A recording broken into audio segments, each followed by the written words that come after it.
Você já pensou em se alimentar com o que você mesmo cultiva? E já imaginou que o sabor desses alimentos possam ser muito mais gostosos do que aquele que você compra em supermercados? Pensando nisso, por que não cultivar uma horta como essas aqui dentro da sua própria casa? Foi o que o seu José Henrique fez, né, seu José? Aqui no cantinho da sua casa. Aproveitar o espaço, né? Porque não tem muito espaço para plantar. Aí o espaço que eu tinha era esse aqui. Entendeu? E gosto muito de verdura, mexer com planta. O seu José Henrique resolveu plantar em pneus. Para ele, passar o tempo cuidando da horta é a melhor terapia. Até os filhos ajudam. Eu gosto de ficar à tarde mexendo, cuidando. É o momento que você consegue esquecer dos problemas? Provavelmente difícil esquecer, né? Pelo menos dá para minimizar um pouco, né? A variedade de folhas da horta de seu José é grande. Tem alface americana, alface roxa, mostarda, hortelã, manjericão, cebolinha, salsinha e orégano. E no fundo da casa, ele ainda tem uma jabuticabeira.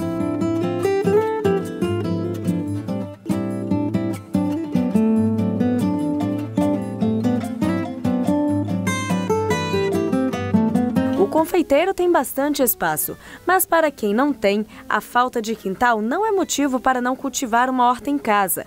Locais com pouco espaço podem dispor de um cantinho para o plantio. A tarefa do cultivo não é difícil.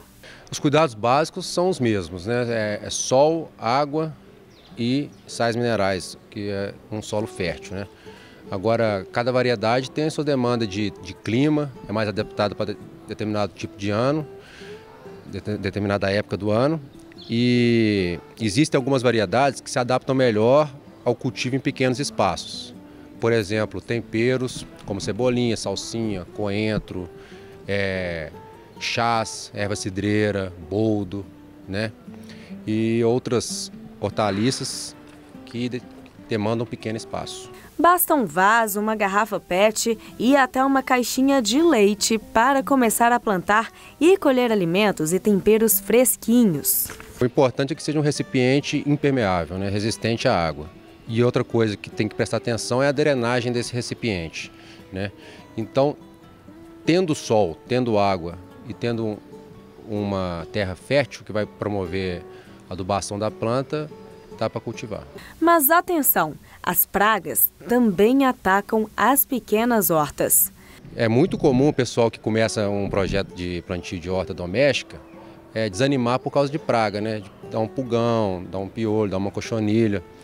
Isso é uma coisa que a pessoa tem que, no manejo, vai notando a dificuldade, vai acertando. Existem causas alternativas, não tóxicas, que conseguem combater e controlar essas pragas, né? Então a pessoa tem que buscar alternativa. Para pulgão e cochonilha tem a cauda de fumo, tem cauda à base de detergente, tem cauda à base de óleo de nim, né? Outros extratos vegetais que repelem e combatem a praga e a doença, né? Então dá para cultivar uma horta sem necessidade de agrotóxico. E para quem ainda não criou coragem para começar a cultivar a horta em casa, pode contar com a assistência da Emater. A Emater tem um foco na agricultura familiar, né? Os escritórios do interior trabalham muito com assistência técnica para a agricultura familiar. De um tempo para cá a gente tem notado o aumento da demanda por plantios em espaços urbanos e locais alternativos. Então a Emater tem promovido oficinas de plantio em espaços alternativos e espaços urbanos através dos escritórios de Belo Horizonte e região metropolitana.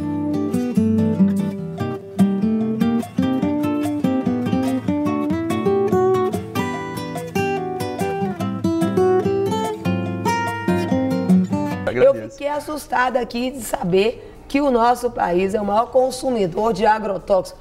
E aí, o que vocês me falam a respeito disso? É um absurdo, né? É triste. Realmente tem algumas estatísticas que chegam a números acima de 5 quilos por pessoa, por ano. Nossa, é muito? É muita coisa. Por que vocês acham que o Brasil ele usa tanto agrotóxico assim?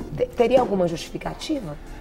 Teria no fato que o Brasil ele é um dos maiores produtores que tem de vários grãos, né? E ele tem uma grande quantidade de monoculturas e as monoculturas elas usam uma quantidade muito grande de agrotóxico. Então está relacionado com isso. Aí eu pergunto para vocês, né? O agrotóxico, ele tem diferença nas consequências de uma criança pequena, de um jovem, ou que está naquela fase de crescimento, um adulto, um idoso, um diabético ou não.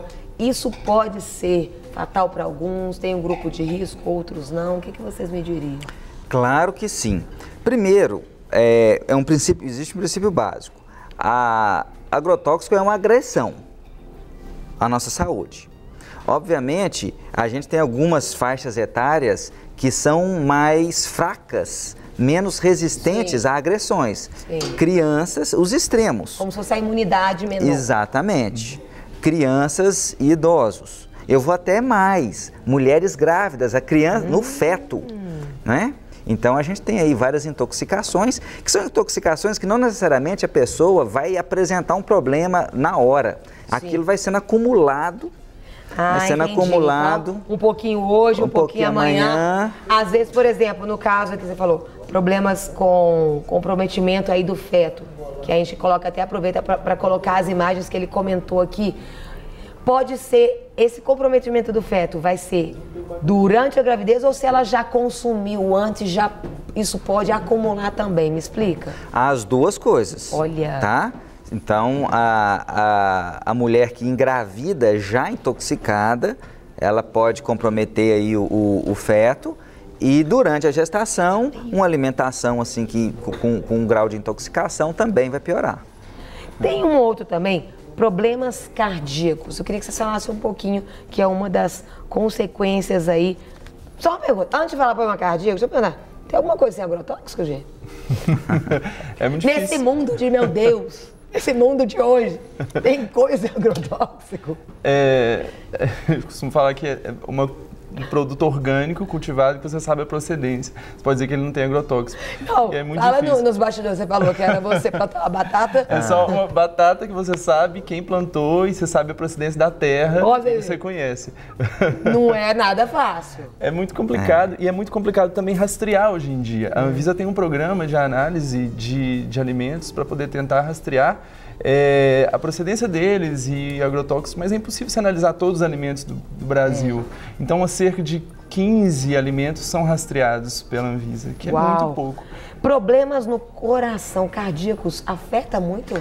Sim, se você vai ter uma intoxicação, essas substâncias elas podem agir de diversas formas, prejudicando o nosso funcionamento. Então, você pode desenvolver hipertensão arterial, você pode ter enrijecimento dos vasos sanguíneos, dependendo, você pode alterar aí o fluxo de íons e funcionamento neurológico e atrapalhar a condução de impulso nervoso para o coração, levando até a uma possível arritmia. Então, se a pessoa às vezes já tem uma predisposição para ter uma arritmia, mais a intoxicação, prato cheio para ter um problema no coração.